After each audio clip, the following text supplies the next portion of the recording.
doesn't hurt them at all. But it destroys your possibilities. And as you know, in society, it becomes very common that people who are successful are pulled down and attacked and so on. Stay away from that, because that's how losers think. And so the emotion is the critical thing.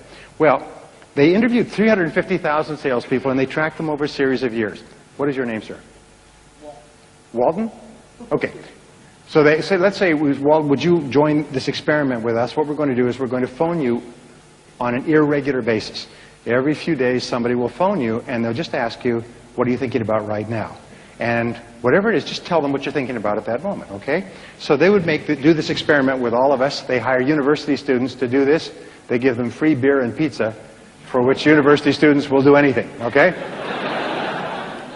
And then what they would do is they would just phone Walden, and every so often someone would say, Walden, that fellow's on the phone for you. Okay, tell him I'm thinking about this proposal for a customer, or I'm thinking about getting this sale closed by the end of the week, or I'm thinking about this course that I'm going to. So Walden would just tell what he's thinking about, and then they tracked that over a period of months and years, and then compared income. And they found an interesting thing. A pattern began to emerge. Is the highest paid salespeople had a particular thinking pattern that was different from the lowest paid salespeople. And they found that it was consistent. Now, they found there was one quality that top salespeople have more than any other single quality. It's the highest quality of all, and it was kind of predictive of success. It actually predicts success in life more than any other single thinking quality. Can you guess what it is? Go ahead. Can't be wrong. Don't worry. Don't be shy. Can you guess what's the most important quality to predict success and happiness in life? Belief is good. That's part of it. There's no wrong answers. I'll tell you what the answer is, okay? It's optimism. What they found was that successful people had really high levels of optimism. They were really optimistic. They were positive most of the time. Does that mean they didn't have problems? Oh, they had far more problems than the average person because they tried more things. They found that optimists had two great qualities that made them great in selling, which led to their success. Number one was they tried more things, they made more calls, because they had an unrealistic expectation that they would be successful. They just kind of believed they would be successful. You said believe? Yeah, they believed if they just kept on, they would be successful. So they just tried more things. Now the second quality they had is they persisted more, because they have an unrealistic expectation that if they just persist more, they'll succeed. Do you know that the average sale today is closed after 6 visits with the customer? 5.8 to 6 visits.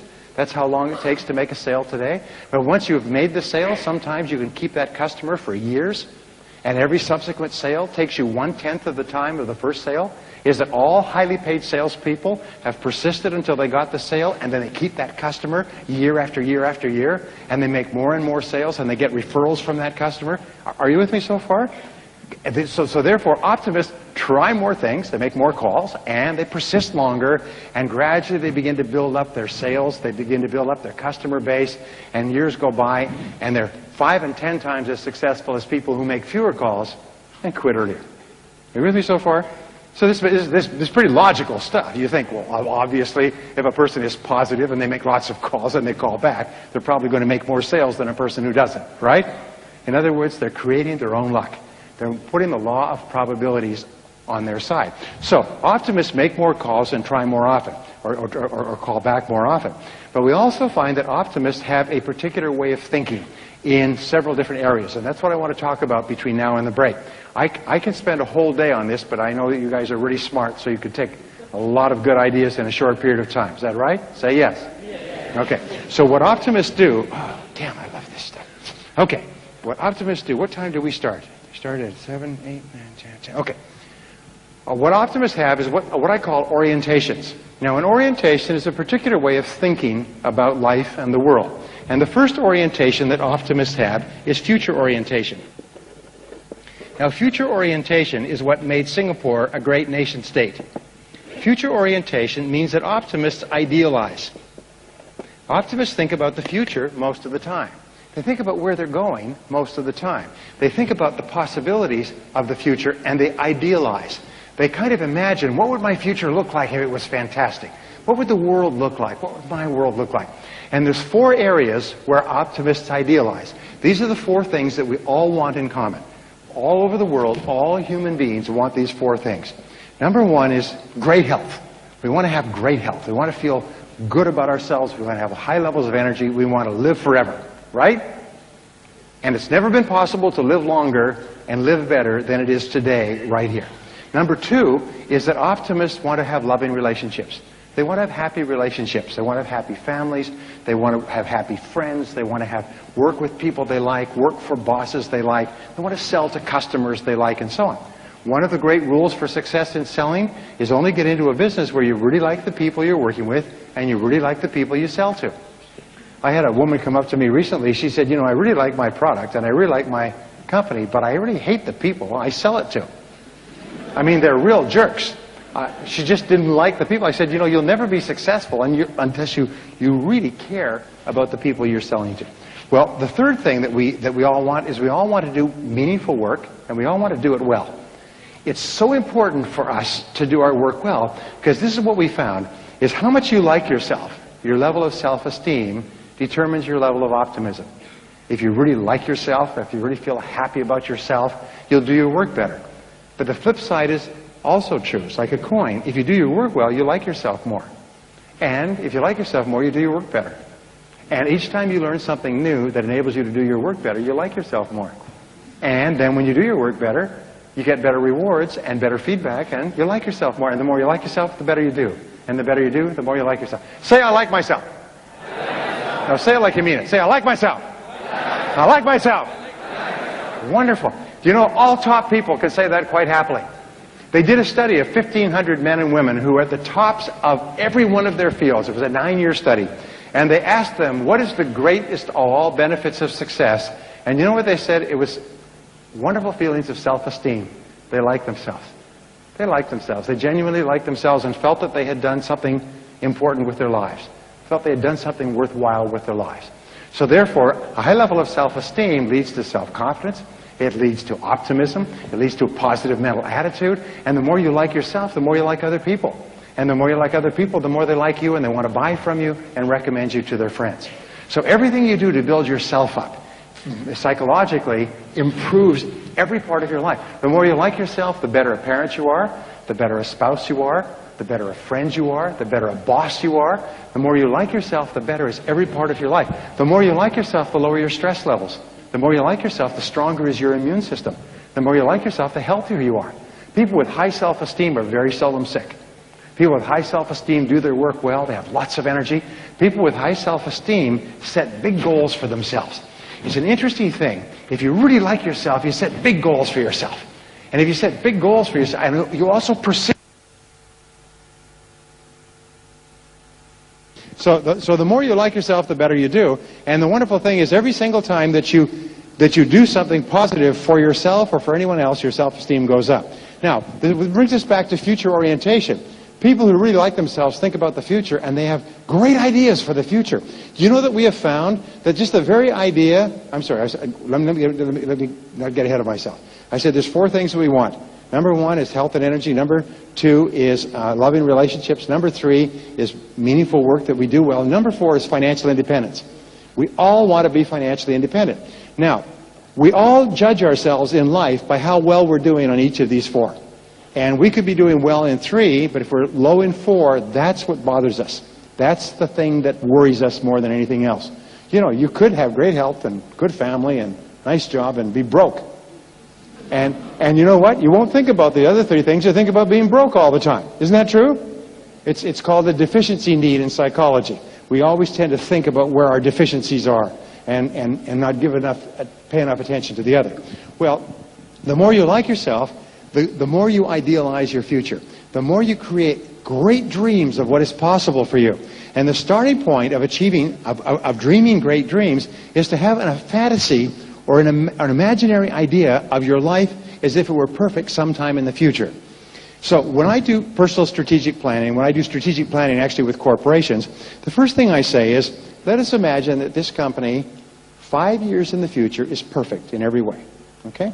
If this company was perfect, if it was a great company, if it was the most respected company in the business, if it was the best company of all in this industry, what would it look like?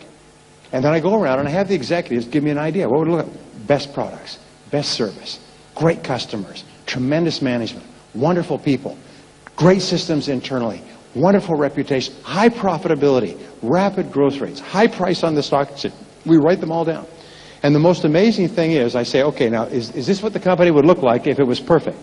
And everybody says, yeah, if this company was perfect, that's what it would look like. I would say, okay, is this possible? Are these possible? And you know, everybody stops. I do this with the senior executives of multi-billion-dollar corporations. And they say, yeah, 5 years?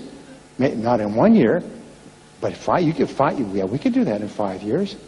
And so the only question then becomes what? How? How would we do it? I say, good. Now let's start talking about how. Let's first of all organize these in priority. If we could only accomplish one, which would be the first one? And then which would be the second? And so the first one, you know what the first one is usually? Superb products and services. Because if you have that, you'll have the sales, you'll have the profits, you'll have the market, you'll attract the people, and so on. So, okay, now, how do we develop a reputation as being the best in the business? There's a reason that I talked about this, because you need to say the same thing. If your life was perfect in 5 years, if your health was perfect, and your family was perfect, and your work was perfect, and your financial situation was perfect in 5 years, what would it look like? What would it look like?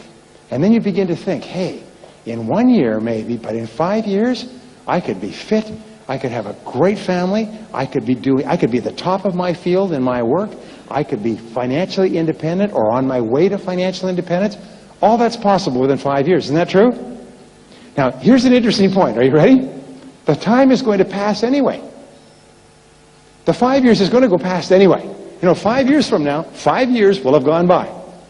You'll be 5 years older. The only question is, what are you going to do in the meantime?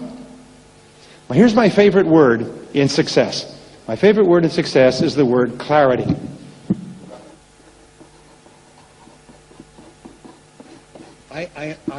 I am a fanatic on the word clarity. And basically, what I say is you can't hit a target that you can't see. So your job is to be absolutely clear if your life was perfect. If you're married, sit down with your spouse and create what is called a dream list.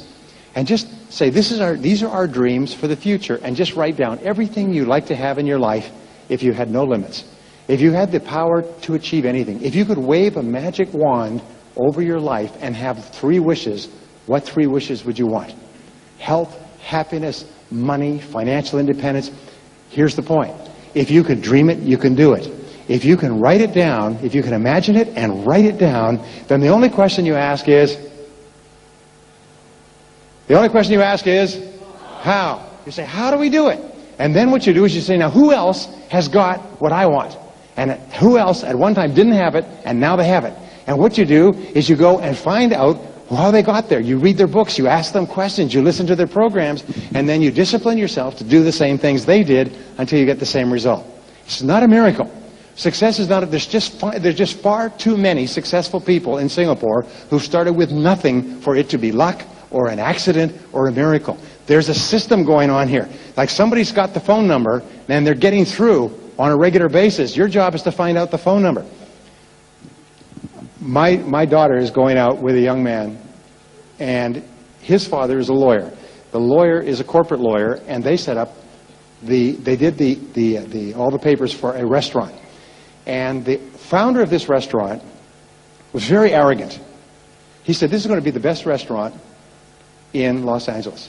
This restaurant is going to be so good, we're not going to advertise this restaurant, and we're not even going to have the phone number in the book. In fact, this restaurant is going to be so good that people are going to keep the phone number. And the only way that you can get a reservation is if you know the phone number. And so you'll have to know somebody who knows the phone number. And you know something? Within 1 year, that restaurant was packed. And you could only get a reservation if you had the phone number.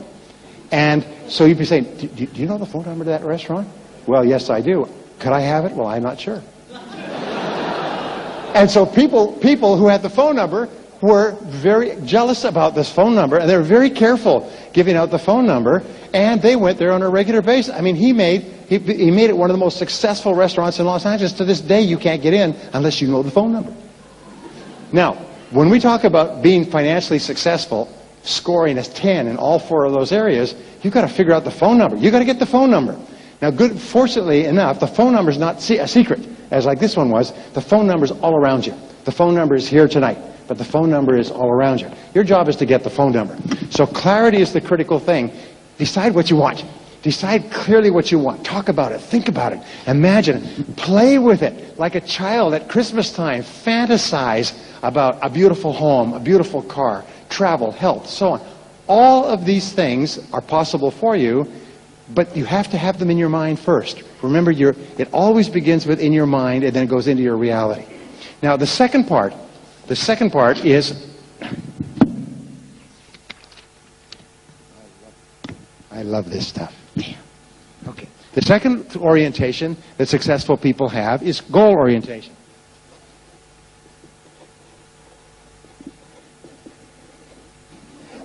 Now, goal orientation means that they have very clear written goals that they work on every single day. So I'm going to give you a homework exercise. If we had more time, I would go take you through the exercise here. We may do this at a later seminar, but what I want you to do is I want you to take a piece of paper like this when you get home tonight. I want you to promise me you'll do this. If you'll do this, I promise you it will have a major impact on your life. No exceptions.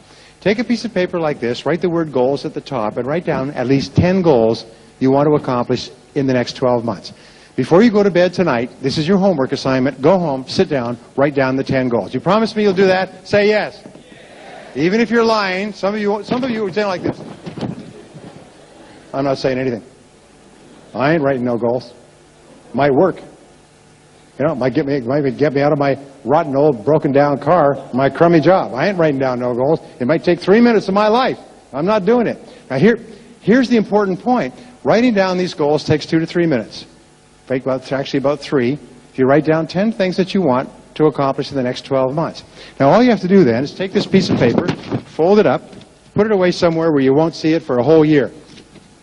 You know, like in your Bible or something like that. Take it,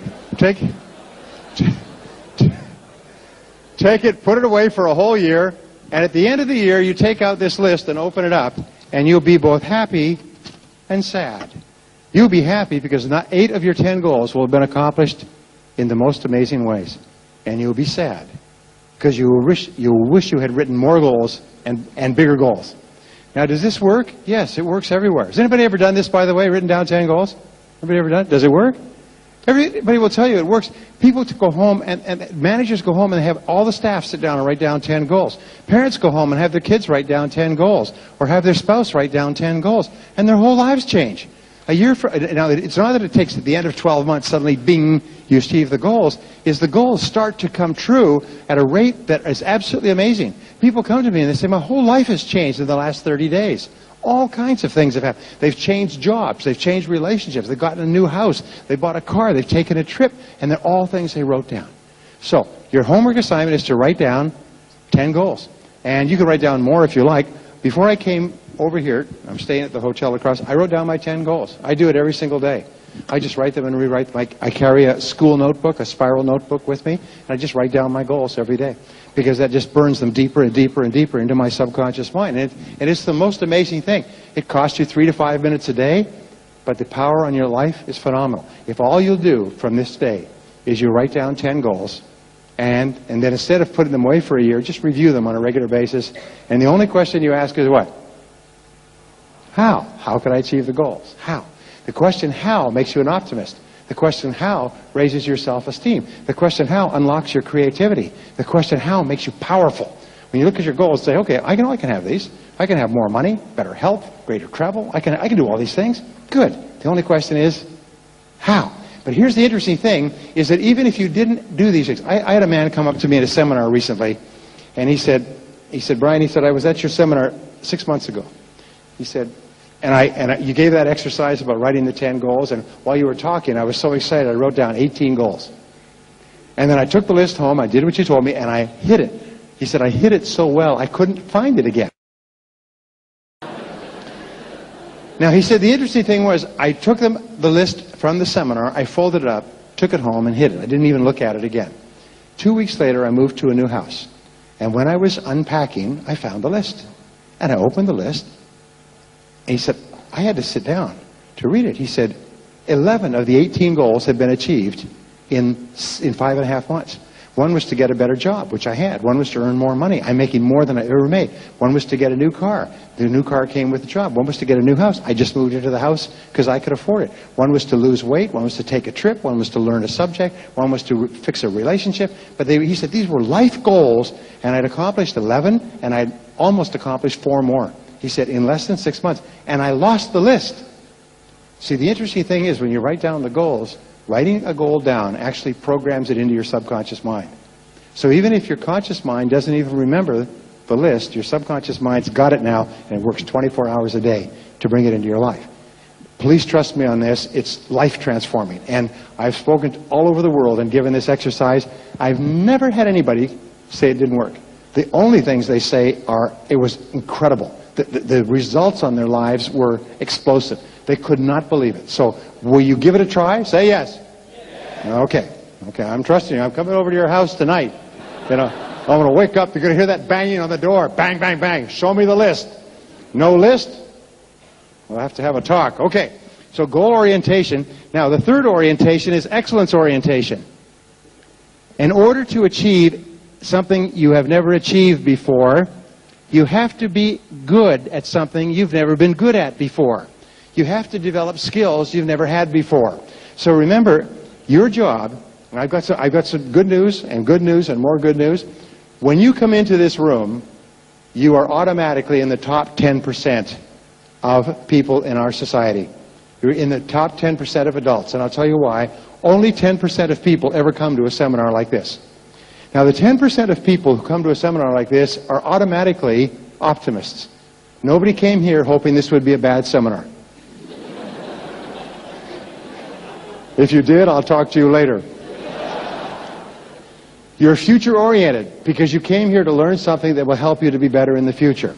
Even if you didn't define it that way, nonetheless, in your own heart, you were future-oriented. And that's all that matters. You're goal-oriented because you came here. You had to pay for this seminar. You had to turn off the television. You had to make your way down here, find a parking space, get in here. You're goal-oriented. You're aiming for a target, which means that you're already not in just the top 10%, probably in the top 3% of our population in terms of the future. Now remember, here's one of the great rules for success. It doesn't matter where you're coming from. All that really matters is where you're going. It doesn't matter where you're coming from. All that matters is where you're going. Now your job is, now that you're in the top 10% mentally, and you've got to get there mentally before you get there financially, once you're there mentally, your job is to stay there. Now, this idea of being in the top 10% is a major idea, and let me explain it. When I was growing up, I never thought I could be in the top 10% of anything. I failed in school. I did poorly in school. I got fired from jobs. Try getting fired. I used to pump gas in a gas station. I got fired from that because I wasn't good enough. I got fired from washing dishes. Try getting fired from washing dishes. It doesn't do your self-esteem very much good. I've gotten fired from more jobs than you've had. I mean, it never dawned on me that I could be good at anything. And then I learned something that changed my life. I learned that everybody in the top 10% started where? In the bottom 10%. Everybody who's at the top and doing well was once at the bottom and doing poorly. Everybody who's at the front of the buffet line of life was once at the back of the line. Everybody who's at the top of your field was once not in your field at all. And anything that anyone else has done, you can do as well. It's almost like walking. If I said to you, I will pay you $1 million Singapore dollars if you will walk from here to KL. Physically walk. Now, it doesn't matter how long you take. You can run if you want. But if you will just walk, you cannot take a ride, you have to walk. Now, if I told you, and you believed me, and the $1 million was there, you double-checked, all right? And you get $1 million from walking from here to downtown KL. Is there anybody here who could not do that? Okay. Okay. So we could all do it. Is that correct? Now, is there anybody here who is a runner, a jogger, really fit? Okay? Nobody. Okay. Either that or your arm is too tired from jogging too much. All right. But the point is that with some people who are really fit will get there quickly. They'll do 25, 35 miles a day. Okay? Some people who are not very fit will do 5 or 10 miles a day. Doesn't really matter. Everybody who keeps walking will get there. Are you with me so far? This is an important metaphor. Everybody who keeps walking toward the top 10% gets there. If you keep learning and practicing and trying and reading and listening to audio programs and get associated with other people, if you just keep putting one foot in front of the other, you will get to KL. You will achieve that level of financial income. There's nothing that can stop you except who? Only you can stop you by stopping. And so therefore you find that people who have no advantages at all, but have one, is they just don't stop. They can be a complete idiot. They can have every disadvantage. They can have limited education. They could come from a terrible country with no opportunities. They could have no family and be survivors of a terrible experience, but they just put one foot in front of the other. They get to the front of the line. They get to KL. They get to the top 10%. You can be in the top 10%. So this is what I learned, which changed my life when I was 24 years old and living and passing through Singapore, is that if you make a decision to get into the top 10% and you don't take it back, you will get there. If you'll just do what others have done, you will get there. And it may take a week, it may take a month. Do you know how long it takes to achieve mastery in any profession, including selling? It takes 7 years.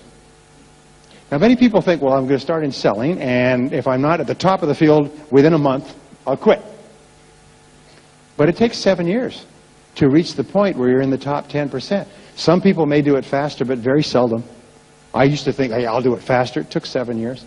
It took year after year of working. Now, that doesn't mean that you're broke for 6 years and 11 months and suddenly you make a lot of money. It's a gradual uphill. But the fact is, to get to the point where you're making the kind of money that you're capable of, it will take 7 years. But the time is going to pass anyway. So you might as well be there at the end of the 7 years. Do you know how many people are still here at the end of 7 years? They haven't made any progress because they never put in the extra effort. They never made the decision. They never went for it. So to make a decision, I'm going to be in the top 10%. And I'm going to do whatever it takes to get there. I'm going to pay the price. I'm going to read the books. I'm going to leave the television off. I'm going to start a little earlier. I'm going to work a little harder. I'm going to stay a little later. I'm going to get better. I am going to get into the top 10%. And you know what? There's nothing to stop you from getting to the top 10%. The only reason people don't get into the top 10% is why? They don't decide to. And if they decide to, they don't get started. And if they get started, they quit. All right? So it's very important. But optimists say, hey, I can be in the top 10%. I can be. And they just never quit. They just keep on going. No matter how much criticism they get, no matter how many problems they have, get fired from their jobs, they have setbacks and difficulties, they just keep walking to KL. Just keep going. They just keep going. And they get there and people say, boy, you're sure lucky. No, you weren't. You make your own luck. You make your own luck by deciding where you're going and getting on the road. Now, I'm going to give you one of the key secrets to success for the rest of your life and share it with other people when they need it. It's one of the great secrets. In our world, in Singapore, we get paid for results. We get paid for getting the job done. Isn't that true? We don't get paid because we're handsome or pretty. Thank heavens. Thank heavens for all of us, right? We get paid because we get a result, because we perform, because we do the job. We do what is expected of us. We contribute value, okay? So, the only way we're going to get to the top 10% is by becoming very good at what we do. There's no shortcuts. We just have to get down and work at it. So, I'm going to ask you to do this. Ask yourself this question. What one skill in your field now, if you were excellent at it, would help you the most? You see, there's 5 to 7 core skills in every job. And it is our top skills that have got us to where we are, but it's our weakest skill that's holding us back. Your weakest skill sets the height of your income.